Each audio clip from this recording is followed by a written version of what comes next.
Rock Me Like a Hurricane. Right? Scorch.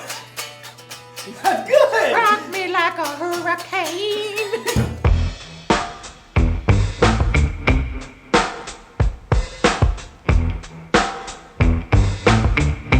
So, are we starting? Ray Barbee, welcome you to the show, BS with TG. Yes. It's all very... Thanks for having me. Run by the seat of my pants, so to speak. Yeah. So, first of all, what brings you here? I know what brings you I was going to say, as you know, our music project that we do together, the Blacktop Project, with Chuck Treese and Matt Rodriguez, and now with the 5th edition with Josh Lippy. We'll see how, Yeah, I'm excited. Well, but anyways, out here to record an album. Yeah. A couple days of writing, which is pretty rare. We never... Yeah. We're usually in studio. Yeah, actually, yeah. Like... That is a bit of a luxury. Yeah. For the first time, I think we have sort of an idea, you know? Yeah, sort of I'm excited about a direction. Yeah, I think definitely. Having some kind of vision and direction really made things just more inspiring. Yeah, completely. And it helps you to stay focused. And I think to be more productive, too, with your time. Completely. Because you're not floundering around. Yeah. You're like, this is where I want to go, and how do I get there? End game is to have an album out in Japan in April, late April, and then to go play the Green Room Festival in May. Yeah. And kind of have that be the release. Yeah, it's like and that. Do a small tour. I mean, it's like that punk thing, right? Where it's like, you do the album, but the album serves as the flyer for the gigs. Yeah. Right? Especially nowadays. Yeah. More so now. Yeah, but that was how the punk thing was happening. Totally. And yeah, you're right. All of it's that now. Yeah, now it's completely. Everybody makes their money on the road. On the road. And it's the excuse to get out on the road, right? Yeah, just to try to pay for the recording itself, really. I was thinking about it, and I was thinking of you, and I'm sure skating came first before the guitar, probably. Well, for me, it's funny. Was it twofold.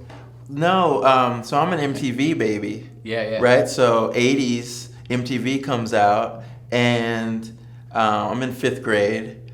You know, when MTV, it's hard to imagine, but at that point, it was 24/7 just music. Yeah. Right? Not these, like, reality shows. Yeah. And I just remember seeing, like, Iron Maiden, AC/DC. All of a sudden, I'm seeing all these rockers ripping. Yeah. And to me, I was like, you had the lead singer, and I was like, okay, that guy's cool. But then when it came time for the guitar solo, I was like, this guy's cooler. Yeah, totally. And that right there got me excited about playing guitar. And so during that time, my dad would take us to, we lived in San Jose, Dad would take us to a record store called Rainbow Records. And each time we went, we could get one tape, right? Tape. So, yeah. Tape. Exactly. Google. Yeah. To find out what that is. I was super excited about AC/DC. So at Rainbow Records, I'm seeing the AC/DC bin, and I'm like, okay, thank you. Each time? Each time. So eventually I got them all. During that time, we, you know, again, this is 5th grade. We're having a talent show. One of the tapes I got was If You Want Blood, You Got It. And it was a live, they recorded a live concert. So when I would listen to that, I would get a broom. Air broom? And just straight, and I was in the concert. I was in the band. Yeah. Because they left all the cheering in. You know, these guys are playing longer solos now because it's live. Yeah. Right? So I'm in that world, right? Talent show comes up, and I'm like, I'm going to do For Those About to Rock. Like air guitar? For my talent show. No, I wanted to get a guitar. Oh, okay. So I didn't know anybody who had a guitar. There was one friend that had a guitar, but he never played it. When I asked him if I could borrow it, he was like, my dad will never let you use my guitar. And I was like, okay. And that was it for my resources, right? You know, that was in 5th grade. Fast forward to the end of 6th grade, the summer going into 7th, that's when I get into skateboarding. My buddy gets a skateboard for his birthday. We usually rode our bikes around, but now he has a skateboard and I'm riding my bike, and I can tell he's having way more fun than I am. Yeah. So I end up getting a skateboard. We go to school starting 7th grade, and we meet a bunch of skaters, and they're like, what did you do over the summer? And we're like, we skateboarded. And they're like, you skate? We skate too. Come hang out with us. Oh, yeah. And anyways, that group of skateboarders, that brotherhood that we got invited into. Yeah. Now these dudes have a punk band. They've got a quarter pipe. After school, we're skating the quarter pipe, and then they're having band practice. I'm sitting in through the band practices, and then after, I'm bugging those guys like, teach me that song. And now I'm actually playing a guitar. Yeah. It's interesting because the desire to play guitar came first, but the accessibility came through skateboarding. That's amazing. Once I got into skating, I played in the punk band. I actually became one of the members in the band over time. Did you guys have a name? Yeah, it was called Retaliation. Retaliation? Yeah. So we would play some house parties and stuff, right? But our one big gig, right, was we opened up for our friend Joe Sigliano. He had a band at the time called Rage. They invited us to open up for them for this gig. It was at this movie theater somewhere in San Jose. And I remember we only had probably 6 songs. And so we opened up. We blew through the 6 songs and probably within 10 minutes, 5 minutes or something. Minute each? Yeah, they're just, Yeah. just blew through them. And we're kind of looking around and Joe's like, do it again. No, wait, we played the set twice. Yeah. Did anyone even notice? No one cared. They were just hyped. I mean, dude, we were 13 years old. Dude. 12 and 13. So I think they were just encouraging. Right. Here's the trippiest thing to me. So I didn't have my own gear, right? I didn't get my own guitar until Stacy Peralta bought me a guitar. I was borrowing my friend Mike Griffin. I was borrowing his brother's guitar, but he had this little crate amp. Mike had a 212 PV. Yeah. The whole time we were practicing, I could never hear myself. All of a sudden, I've got this massive amp. Yeah. And I'm just hearing myself. I'm like, oh, that's what I'm doing wrong? In front of everybody, Wrong note, I'm wrong chord. I'm like, oh, there I am, and I'm off. Okay. Oh man. When I was skating so much, I didn't play. I couldn't be in bands because I was skating full time. And then when I started traveling, I couldn't. Yeah. I got kicked out of many bands. Hold the band, yeah. Because of tours and skate tours. So that means you were probably in your bedroom just playing by yourself. Yeah, totally. And wherever, right? Yeah. All the time. 4-track was your best friend. It's an interesting story. My first 4-track, the 4-track that I used on my first EP called Triumphant Procession on Galaxia. Yeah. That 4-track was a family friend named Monet. She was married to the Arabian Prince. Oh, really? Remember that cat? Yeah, Arabian Prince? Totally. Yeah, and she was trying to pursue singing, but wind up selling insurance. Yeah. And then they had split, but she had all this gear. So I was over there one day, and I saw that 4-track, and she was like, "I'll take that. It's just collecting dust." And that 4-track was everything, man. Yeah. Oh yeah. You make this demo, and you make this little EP. How did it get? How did you get in contact with Galaxia? So you were saying that you have one of the demo tapes. Yeah. So when you were doing 40s, the 40s video, you were saying, "Hey, I know you've been recording some music. Send me something." Yeah. And then I sent you that tape, and then I remember you left it on my answer machine. I remember being so hyped because you're super encouraging, and you're like, "Hey, this is good stuff." I sent it over to Thomas and Greg at Galaxia. Yeah. And then Thomas called me. He was working on Seedling, his surf movie. And he was like, "Hey, can I use these 2 songs for the movie?" And that combination of you linking me up with those guys and then it coming out on Seedling, and then because of the feedback, us doing an EP following the movie, then that's what helped it get its legs and kind of get started. That's so rad, man. Community, right? Yeah. I mean, that's all it is. Especially our community. Yeah. The skate community. Yeah. Is insane. 100% of my opportunities and what I do comes from. Yeah. From skating. It's our community. It's true. Yeah. But it's it's the same thing as what you learn from skating. Actually, skating is just those basic lessons that are, if you fall, you get back up. Oh, yeah. You fall, you get up. You fall, you get up. I mean, Yeah, that was our living. You know, Yeah. that's what we did Yeah. for life, right? Yeah, totally. So you try anything else, you're like, oh, well, why wouldn't I keep trying? You Yeah, know? right. Of It's course. that. It's built in. It's that repetition. Yeah, Right? But it's also ingrained in you that you have to have that tenacity. That's what I mean. you Like know? the repetition makes it like a muscle memory type of thing. Yeah. You kind of don't know any better. Yeah, you just know what I keep mean? trying until you pull it. Because it's just you've developed that ability because of, again, the repetition of it. Doing it so many times. Completely. Now it's just like second nature. Of course. I'm going to try that 300 times if I really want it. Yeah. What else am I going to do? Yeah. Okay, yeah. Just walk away. I'm not going to walk away. Yeah, no. It's going to eat me up. You know what I'm saying? You walk away from not making a trick and you're just like, yeah. oh, Yeah. crush. So you're right. I mean, Yeah. if you've gone through that so many times, then innately you just apply that and superimpose that into whatever you want to do. Totally. It's funny. I used to say,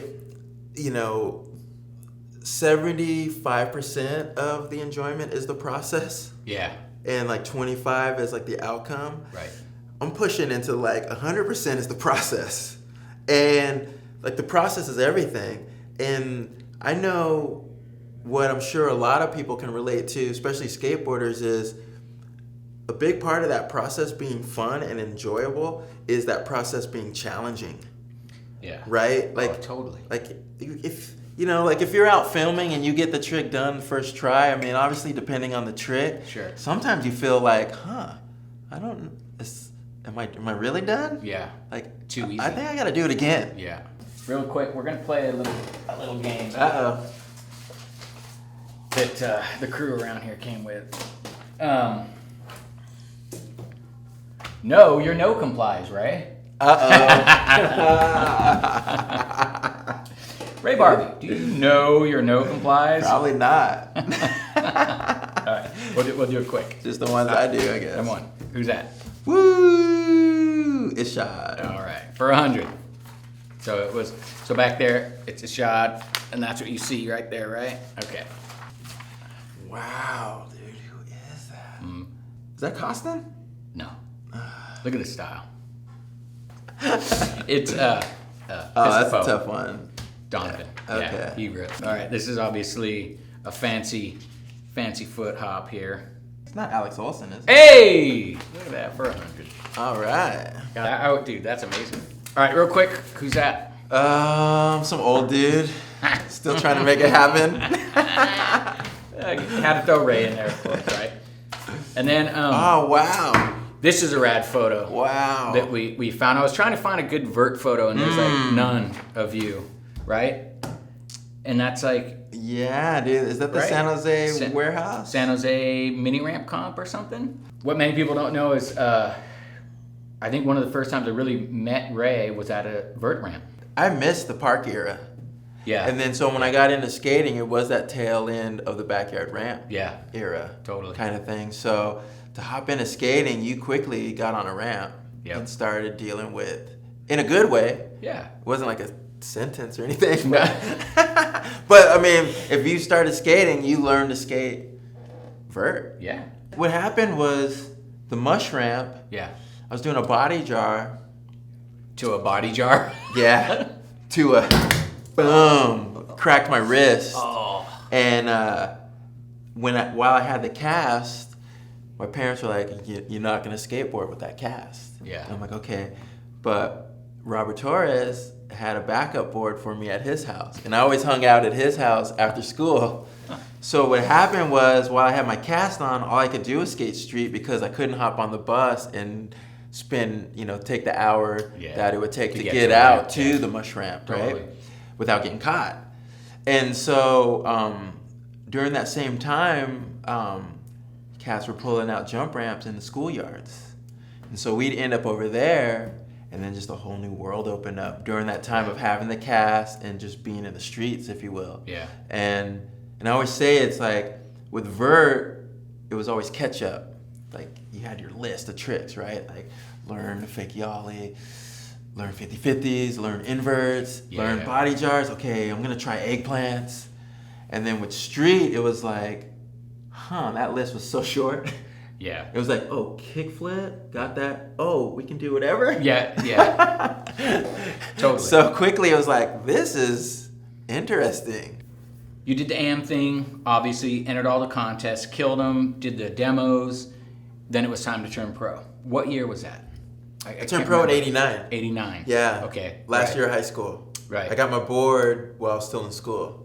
And that first board got ripped off. Like, I would bring my board to school and hide it. Yeah. I had like a little spot to hide it. And it was your model? Yeah, and once you know it, like my first board, like took it to school, hid in that spot, Oh, dude. came back at the end of the day, it was gone. Like, went in and the bushes, it was just gone. And I were was you just like... dude. Well, I mean, I got a box of however many, Yeah, but yeah. you know what I mean? It's like... The first one? Like, wouldn't you know it? Like, Of the course. only time, it's like... Oh, man. But I did So- bring it and show it to my friends in class and stuff. Because I had told them, I was like, yeah, you know, like, been working on my own model. And they're probably like, what? Yeah. Some of my friends were like, there's like, whoa, dude. Yeah. In high school still. That's Like bringing it to class. That's incredible. Show and tell. Yeah, pretty much. I got a pro board.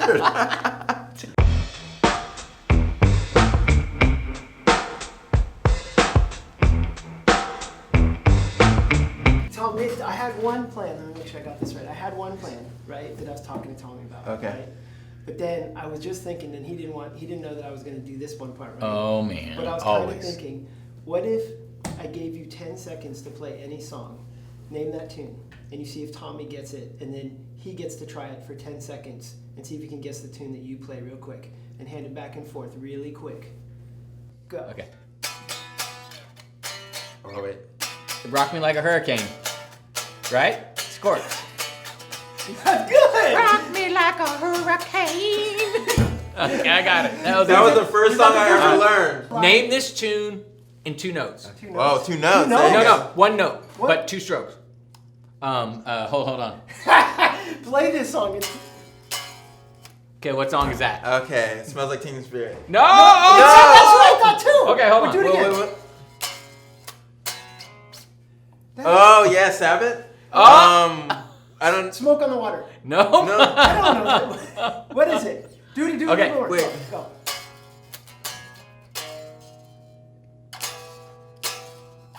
They say he got to go. Go Godzilla. Yeah! Oh, I don't know that Oh, one. man, really? You don't know Godzilla? No, Wait, man, who was that Come dude? Oh, yeah. Smiths. Shyness is nice. Shyness is nice. Nice, dude. That's so awesome. Is there something you'd like to try? Something you'd like to try? Ask me. I won't say no. Yeah. How could I? Ask me, right? Yeah, Is that the title? maybe, yeah, it was the Smiths. Yeah, Smith. Yeah. Dude, that's awesome. All right.